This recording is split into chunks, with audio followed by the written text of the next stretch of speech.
तो हेलो दोस्तों, आपको एसएस कहानी घर में स्वागत।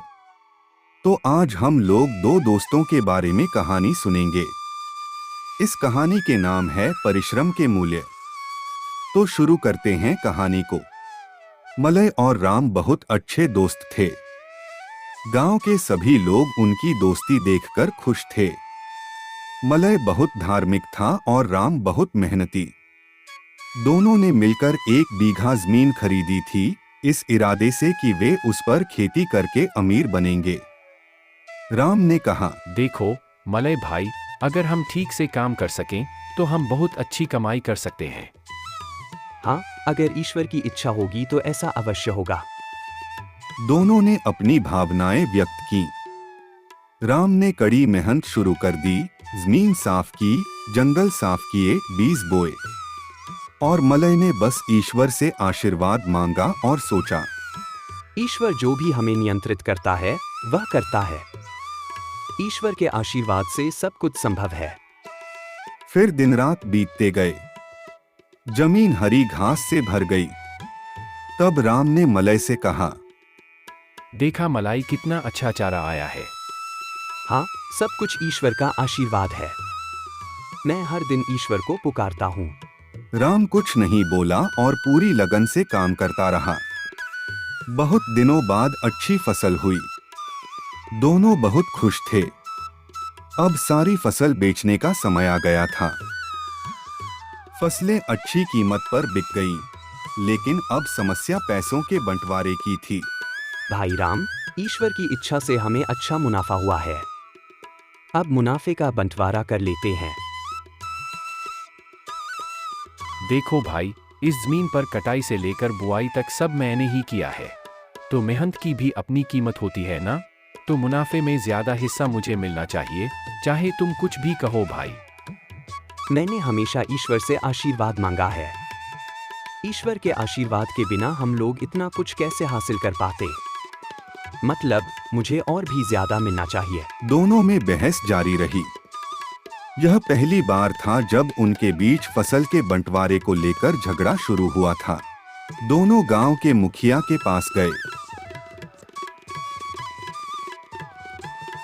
मुखिया ने सारी बात सुनी और कहा, सुनो, मैं तुम लोगों को एक काम देता हूँ। तुम में से जो मुश्किल काम कर पाएगा उसे मुनाफे में ज्यादा हिस्सा मिलेगा। सारी बात सुनकर वे मान गए। अब मुखिया ने उन्हें 2 बोरियां दी और कहा, इन बोरियों में काकड़ से भरा चावल है। कल सुबह तक चावल अलग कर लो और काकड़ या पत्थर अलग ले आओ। मैं दोनों का काम देखकर फैसला करूंगा। दोनों ने बोरी उठाई।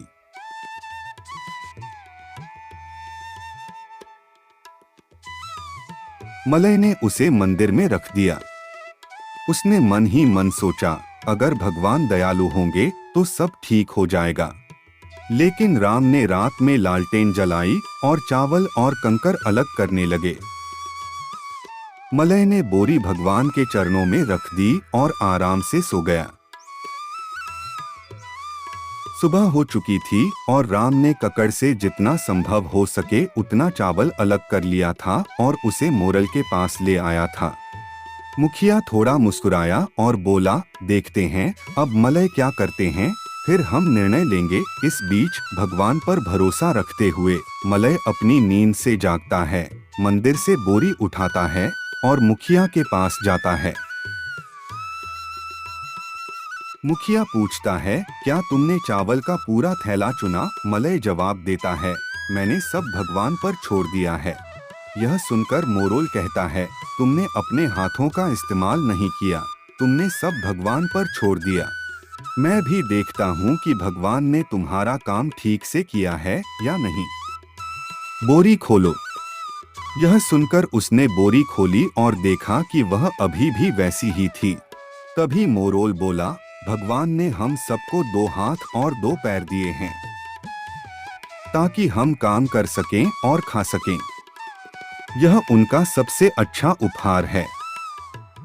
भगवान सिर्फ उन लोगों को आशीर्वाद देते हैं जो कड़ी मेहनत करते हैं। राम की मेहनत की वजह से ही फसल अच्छी हुई है। तुमने कोई मेहनत नहीं की, इसलिए राम को मुनाफे का ज्यादा हिस्सा मिलेगा। मलय को सब समझ आ गया और उसे एहसास हुआ कि उसने बहुत बड़ी गलती की है। मोरोल ने मलय से कहा, अगर तुमने राम के साथ मिलकर काम किया होता तो अच्छी फसल होती और ज्यादा पैसे कमाए होते। उसके बाद से मलय और राम दोनों साथ मिलकर काम करने लगे और अगले साल उन्होंने अच्छी कमाई की और दोनों को अच्छा मुनाफा हुआ और पैसों को लेकर उनके बीच कभी कोई झगड़ा नहीं हुआ।